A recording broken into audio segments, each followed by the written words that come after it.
Hello students. So this is our third lecture of simple pendulum. In this lecture we will do some numericals related to simple pendulum. That mathematical expression you all know. Okay. So we will use basically that mathematical expression to solve few numericals. Okay. So look at this. So this is our first numerical. A simple pendulum is made by suspending a bob of mass 500 gram by a string of length 1 meter. Calculate its time period at a place where g equal to this. And second one, how will the time period in part A be affected if bob of mass 100 gram is used, keeping the length of string unchanged? Okay, write this question into one.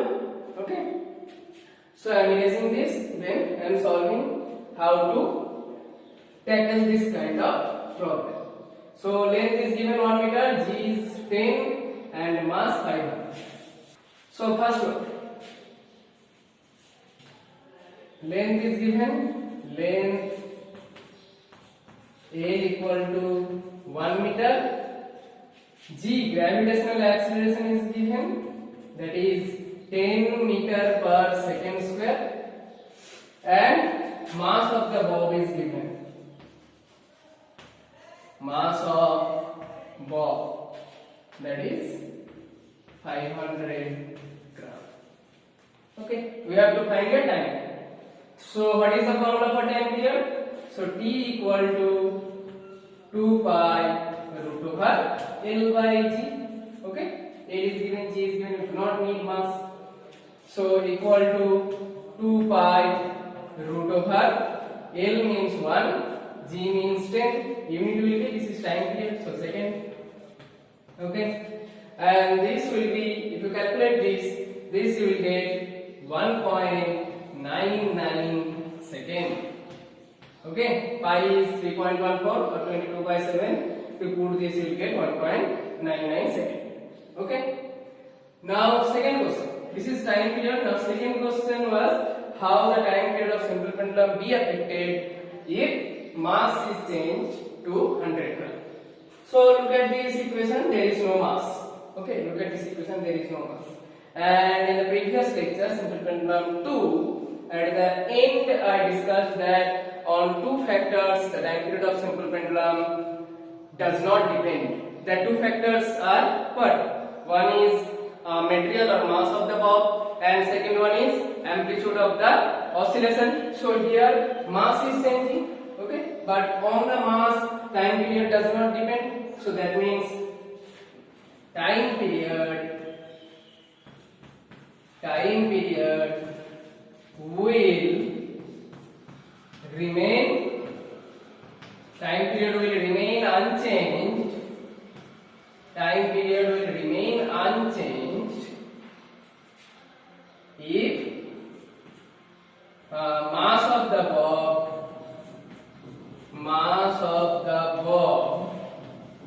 is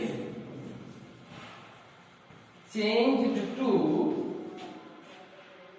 100. Okay, whatever mass of the bob you get, time period will remain same if length of the string is constant.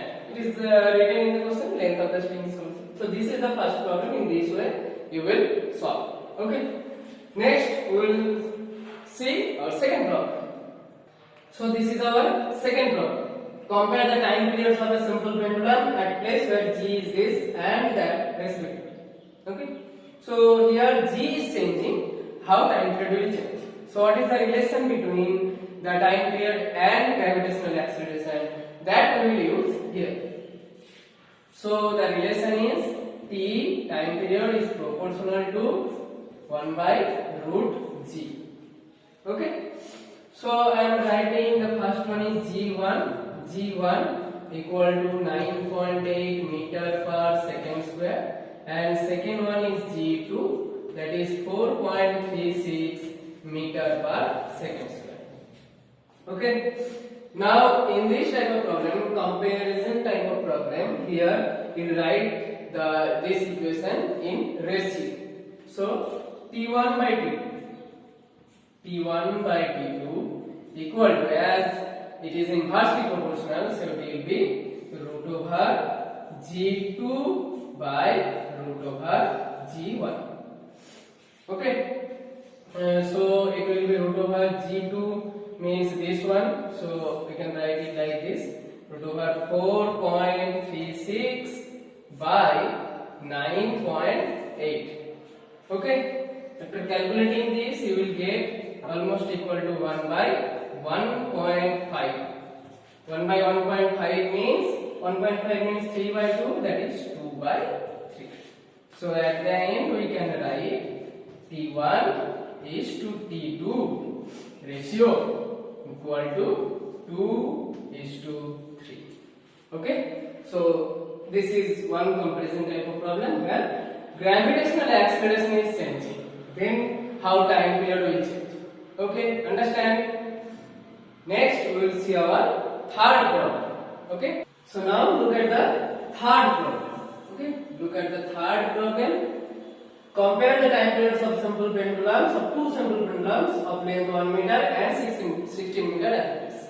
So this is at a place. At a place means G is constant. At a place means G, gravitational acceleration, constant. Okay, so here again comparison type of question, but here length is same. Length is same. So we will write the relation between time period and effective length. What is the relation? When G is constant, so the relation is T is directly proportional to root over effective length. Okay, okay. So again I am writing it L1 equal to 1 meter and L2 equal to 16 meter. Okay, now write in ratio form. So T1 by T2 equal to root over L1 by root over L2. Okay, so I am writing it. I can write it here in this way. L1 means 1, L2 means 16. So you will get basically 1 by root 16 means 4. Okay, so at the end we can write it like this. T1 is to T2. Okay, equal to 1 is to 4. More length means more time. Okay, so this is another problem. Okay, understand how to solve comparison type of problems and how to solve normal numericals using the mathematical expression of time period of simple pendulum, that is T equal to 2 pi root over L by G. So these are the things. Okay, understand? And if there is amplitude is changing, then time period will not change. If mass is changing, time period will not change. This thing you will keep in mind. Okay, okay. Any problem? No? Fine. Okay.